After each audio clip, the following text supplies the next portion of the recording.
guys, Koukun here. I'm here with my client Dave Bethune. We are in front of his most recent purchase here in the city of Welland. Now, before we go into the walkthrough of the property, if you are just checking us out for the first time, you can get a copy of our free beginner's guide to creating a legal basement apartment. It goes into the requirements to create a legal basement apartment, which is part of the requirements of this project back here. So Dave, this particular property, what was it that excited you about it? What made you buy this property? I think it was the potential to turn it into something new. We have the opportunity to look at converting this backsplit bungalow into a triplex conversion. So that was kind of like one of my goals, is to try to maximize the earning potential of the property, and this fit the bill. Awesome. All right, let's go check it out.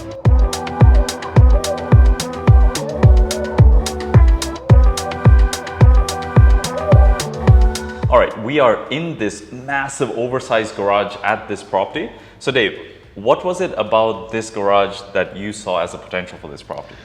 Well, I think this was obviously the feature of the investment. Saw the opportunity to create a third unit out of a backsplit bungalow, and this was really the selling feature. We've got almost, I think, 900 plus square feet, and we were really excited to try to see if we can convert this into a nice 2-bedroom unit with access to the backyard.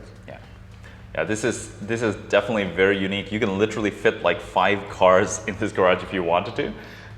It's massive. We haven't done anything similar to this at all, and I've seen garage conversions, but they've usually been bachelor suite, small units. Here we get a full unit, but it does come with its own costs and implications, like setting up a separate HVAC system. There's some costs involved, but the quality also is just way up, right? And like even the ceiling height, look at this, it's over 8 feet high. So once it's finished, it's gonna be sweet. It's a massive space with a good ceiling height above grade.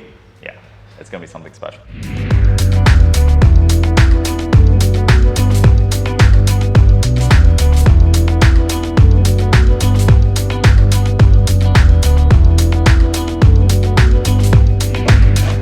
All right, we're in the main kitchen of this existing home, and this is going to be the kitchen of the largest unit, the 3-bedroom, 2-bath main floor unit of this home. One of the things that we've discussed, and this has changed over even the last couple of months since we looked at the home, put in the offer, and now closed on the home, one of the data points we've received from some of our other clients is that the refinances of homes where the upper level is fully done have really started to come back very strongly. Versus prior to that, our typical strategy was, if the upstairs was in half decent shape, we kind of left it as it is, got the best rent we could, and just focused our efforts on the basement. So because of that, this project is a massive project for the garage suite, the basement suite. However, even though the upper unit is in good shape, we're still discussing, okay, can we level it up to really get that higher refinance and higher rents, right? So what are your thoughts on that? I know we've discussed a lot about this. You really want the properties you own to be of a higher standard, a higher quality, really, offer a quality product for the tenants to live in, right? So why don't you share a bit about that? Sure, yeah, so absolutely, the thought process has kind of changed as we've now been in the property. Originally because the times were so tight, timelines were tight, and because of the COVID restrictions, I really saw the property originally just through a video. And so at that time, what we were thinking of and basing things off the video has obviously changed now that we've been in the place. We've got some more data on what's happening in the marketplace.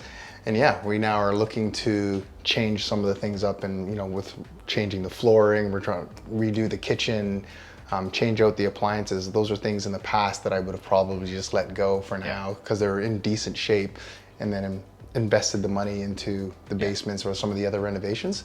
But we're excited to see if we can really turn this into a top quality unit, attracting top quality tenants, and hoping that this could be more or less my flagship property in my portfolio. So we're looking forward to it. Awesome.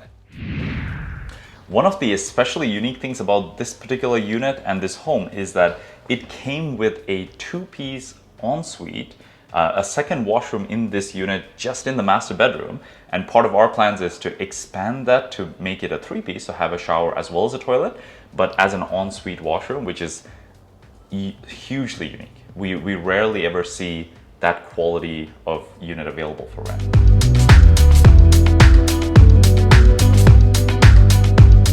All right, so we are in the basement of the main house at this point, and this basement, so the home is a back split, and the goal with this basement is to create a 2-bedroom, 2-washroom basement apartment.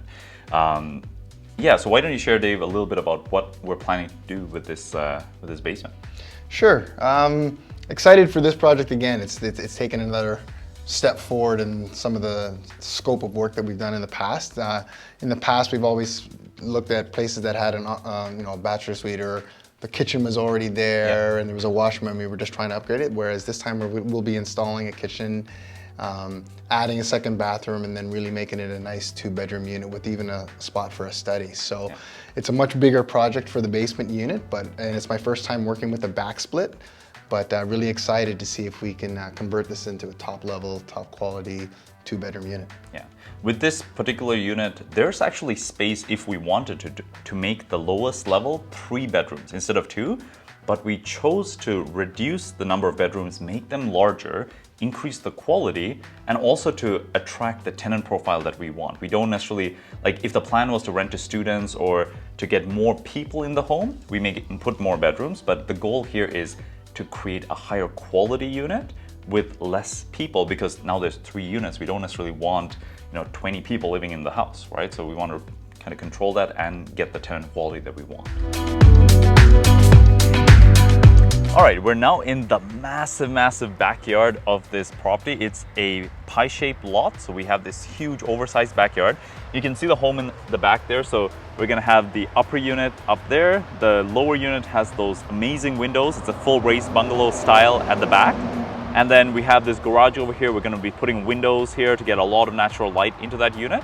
And this backyard, there's some discussions around the plans where we're debating whether we should keep it as just one open space, split it into 3 separate backyards, that each unit would almost have like a regular home's backyard.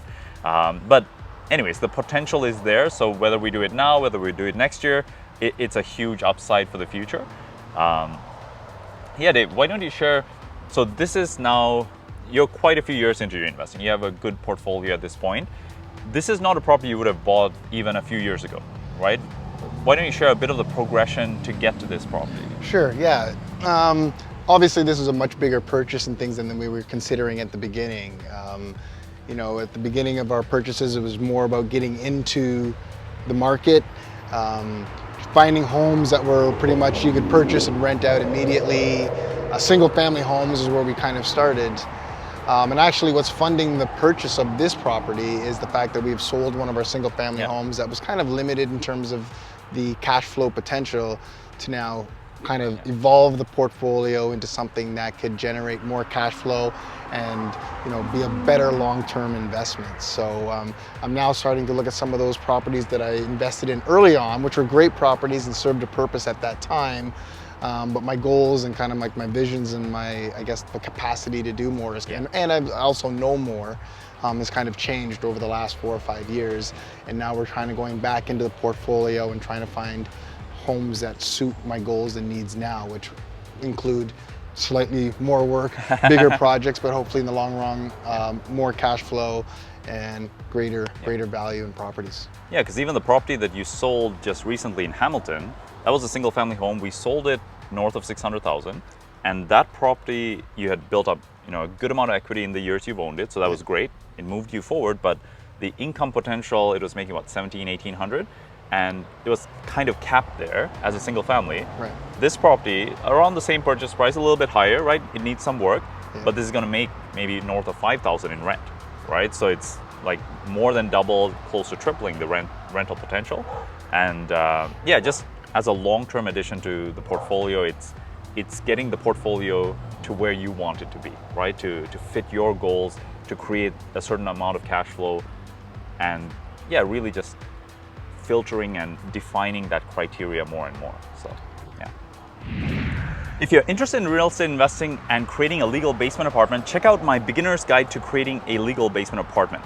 I created this guide with our architect Jordan, who's actually the architect doing this project over here. And if you like this video, give us a thumbs up. Any questions, comment below. And if you haven't already, make sure to subscribe to our channel. All the best.